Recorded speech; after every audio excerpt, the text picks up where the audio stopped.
देखिए इस चार्ट को और यहाँ पर आप समझ सकते हैं कि यूएसए अपनी मिलिट्री पे कितना पैसा स्पेंड करता है बाकी कंट्रीज के मुकाबले में। दूसरी बात, किसी भी कंट्री की मिलिट्री बेसिस अपनी कंट्री में होना ये तो एक आम बात है, बट अगर आपसे मैं ये कहूं कि यूएस की मिलिट्री बेसिस बाकी कंट्रीज में होना ये भी एक आम बात है। सो get ready and look at this map. जहां जहां पर रेड डॉट्स है वहां वहां पर यूएस मिलिट्री बेसिस है। अब हर कोई डॉट एग्जैक्टली बेस की जगह पर नहीं है क्योंकि बहुत सारे बेसिस ग्रुप्स में सिचुएटेड है उनके एरिया में। अब अगर एग्जैक्टली डॉट को रखा गया बेस की जगह पर तो डॉट्स एक दूसरे के ऊपर आ जाएंगे, पर स्टिल हर कोई डॉट रिप्रेजेंट करता है यूएस मिलिट्री बेस को इन कंट्रीज में। अब आप समझ सकते हैं कि यूएस का मिलिट्री पावर पूरी दुनिया में क्यों फैला हुआ है।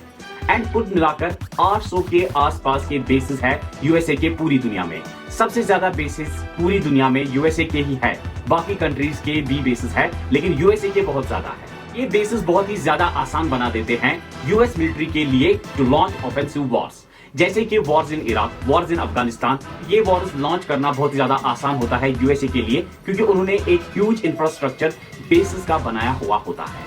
तो आइए इस वीडियो में समझते हैं कि हम यूएसए की मिलिट्री पावर को, सारी की सारी 6 ब्रांचेस जो मिलिट्री की है इनकी बेसिस अब्रॉड में है इंक्लूडिंग स्पेस फोर्स।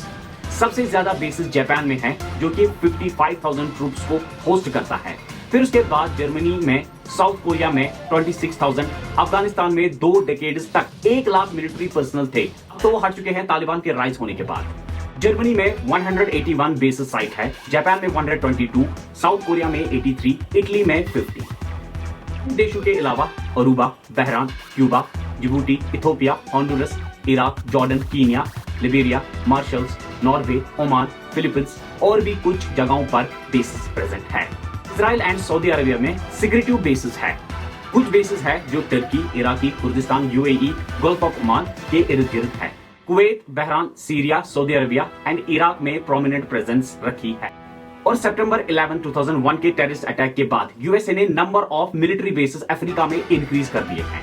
यूएस के प्लेन्स लोकेट हुए हैं Estonia, Germany, Honduras, Italy, Japan, Kenya, Kuwait, South Korea, Cyprus, Turkey and कुछ बेसिस है यूके में। And South Korea and North Korea में जो वॉर उठा था उसमें किसी की विक्ट्री नहीं हुई थी। यूएसए ने उस टाइम पर साउथ कोरिया को सपोर्ट किया, तो यूएस ने साउथ कोरिया में अपने बेसिस एस्टैब्लिश किए, वो भी डजन्स में। अब अगर अफगानिस्तान की बात करें तो यूएसए और यूएसएसआर के बीच में लड़ाई चल रही थी अफगानिस्तान को लेकर। एंड जब तालिबान लड़ रहा था यूएसएसआर से तो यूएसए उस टाइम पे सपोर्ट कर रहा था तालिबान को पूरे तरीके से, जिसकी एग्जांपल उन्होंने अपनी मूवीज तक में दी थी, जैसे कि रैम्बो मूवी या जेम्स बॉन्ड की मूवी।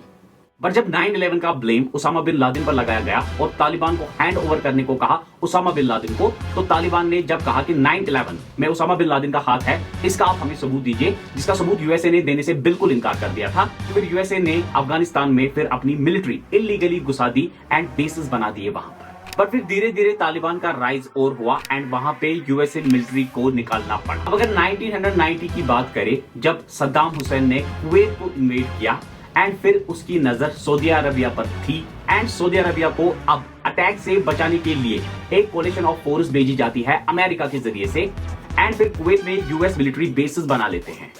बट फिर आप देख सकते हैं कि 2003 में यूएस इन्वेड कर लेता है इराक को, जिसे द इराक वॉर कहा जाता है, जो ऑलमोस्ट 8 सालों तक चला था। जब इराक ने इन्वेड किया था कुवैत को तो अमेरिका कह रहा था कि ये इलीगली इन्होंने यहां पर इन्वेड किया है, बट अब खुद देख सकते हैं आप कि कैसे इराक को इन्वेड किया गया यूएसए के जरिए से ही। आप सोचेंगे कि इसका रीजन क्या था कि यूएस ने इन्वेड किया इराक को। 2 साल पहले की बात करें तो यूएसए पर जो अटैक हुआ था 9/11, हालांकि इस अटैक में इराक का कोई रोल नहीं था, लेकिन अमेरिकन इंटेलिजेंस का यह परसेप्शन था कि इराक अगले 9/11 को अंजाम दे सकता है एंड वो सद्दाम हुसैन को उनकी गद्दी से हटाना चाहते थे। अब आप ये जानकर हैरान हो जाएंगे कि दुनिया के कई देश और अमेरिका के खुद के कई इंटेलिजेंस और मिलिट्री ऑफिसर्स इस वॉर के अगेंस्ट प्रेसिडेंट बुश को वार्न किया था।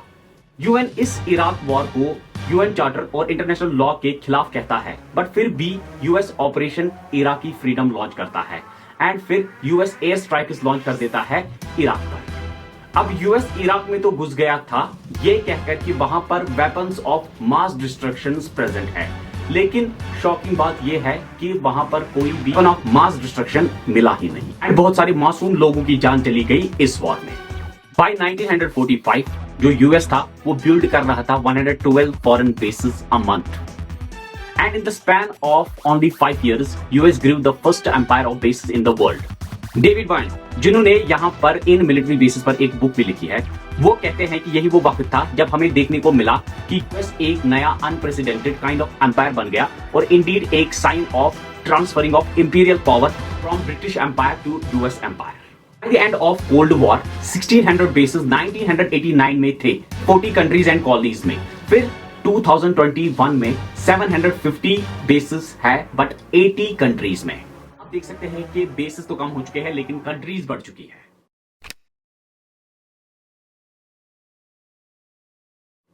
अफगानिस्तान और इराक के बारे में हम बात तो कर चुके हैं। ये रिलेशंस अब आप खुद समझ सकते हैं कि कैसे होंगे, और ट्रेड वॉर है इनका चाइना के साथ, friendly relations with Iran and North Korea, and geographically ये एक इनक्रेडिबल पोजीशन पे है। देखिए इस मैप को। These huge coast separates the US from any potential enemy. Atlantic Ocean and Pacific Ocean की लेंथ को देखिए कि how long enemy supply chains would have to be. The Appalachian mountain जो कि ईस्ट में है एंड द रॉकी माउंटेन जो कि वेस्ट में है serve as major barriers to inland invasion, and the Great Lakes in the north east from yet another barrier. तो आप देख सकते हैं कि जमीन से भी बैरियर है और समंदर से भी बैरियर। अब flatter areas along the southern border seem like the best entry point, but the US compensates for these weaknesses with huge number of troops stationed in California and Texas।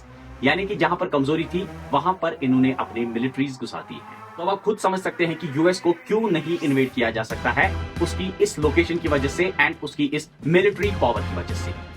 So I hope कि video तो आपको अच्छा लगा होगा। अगर आपको video पसंद आया है तो शेयर कीजिए। मिलते हैं अगले वीडियो में, तब तक के लिए आप ख्याल रखें।